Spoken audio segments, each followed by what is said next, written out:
வணக்கம். Welcome to my channel. என்னோட சேனலை சப்ஸ்கிரைப் பண்ணுங்கள், லைக் பண்ணுங்கள், ஷேர் பண்ணுங்கள்.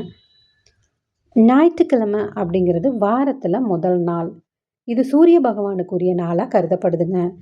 ஞாயிற்றுக்கிழமையின் ஆன்மீக முக்கியத்துவம், வழிபட வேண்டிய தெய்வங்கள் மற்றும் அன்றைய தினம் நம்ம எப்படி இருக்கணும் அப்படிங்கிறது குறித்த தகவல் தான் இது. ஞாயிற்றுக்கிழமையினோட முக்கியத்துவம் சூரிய பகவான். ஞாயிறு அப்படின்னாலே சூரியன் அப்படின்னு தான் குறிக்கும். சூரியன் ஜாதகத்தில் ஆத்மகாரகன் அப்படிங்கிற பேரில் இருக்காரு. நம்முடைய உடல் ஆரோக்கியம், புகழ், கௌரவம் மற்றும் தன்னம்பிக்கைக்கு சூரிய பகவானே ஆதாரமானவர். வாரத்தின் முதல் நாளான ஞாயிறு ஒரு வாரத்திற்கான ஆற்றலையும் நேர்மறை எண்ணங்களையும் நமக்கு வழங்கும் நாள் தான் ஞாயிற்றுக்கிழமை. அன்று வழிபட வேண்டிய தெய்வங்கள் என்னன்னு பார்த்தீங்கன்னா, வேற யாருங்க, நம்ம சூரிய பகவான் தான். ஞாயிற்றுக்கிழமை சூரியனை வழிபடுறது ரொம்ப விசேஷமானதுங்க. காலையில் சூரிய உதயத்தின் போது சூரிய நமஸ்காரம் செய்கிறது உடல் மற்றும் மனதிற்கு பெரும் புத்துணர்ச்சியை தரும். சூரிய பகவான் சிவபெருமானின் அம்சமாகவும் முருகப்பெருமானின் வழிபாட்டுடன் நெருங்கிய தொடர்புடையவராகவும் கருதப்படுறாருங்க.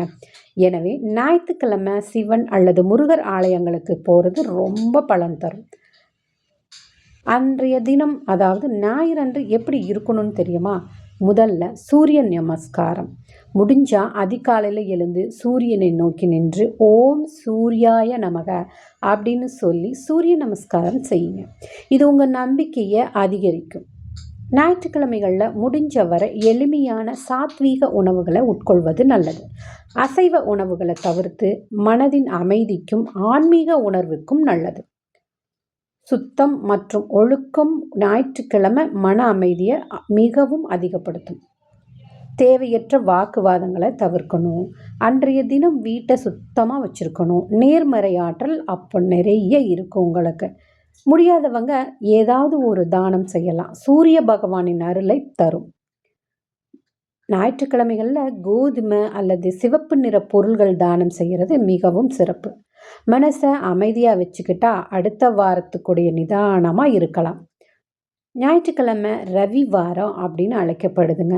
அன்றைய தினம் சிவப்பு நிற ஆடைகளை அணிவது சூரியன் ஆற்றலை உங்களுக்கு ஈர்த்து தரும்னு சொல்லப்படுது. மனதுக்கு நேர்மையான எண்ணங்களை விதைச்சு இந்த நாளை ஒரு அமைதியான தியான நாளாக கொண்டாடுங்க. நாளைக்கு உங்களுக்கு ஞாயிற்றுக்கிழமை உங்கள் குடும்பத்தோட மகிழ்ச்சியாகவும் அமைதியாகவும் பொழுதை கழிக்க வாழ்த்துக்கள். நன்றி. என்னோட சேனலை மறக்காமல் சப்ஸ்கிரைப் பண்ணுங்கள், ஷேர் பண்ணுங்கள். தேங்க்யூ.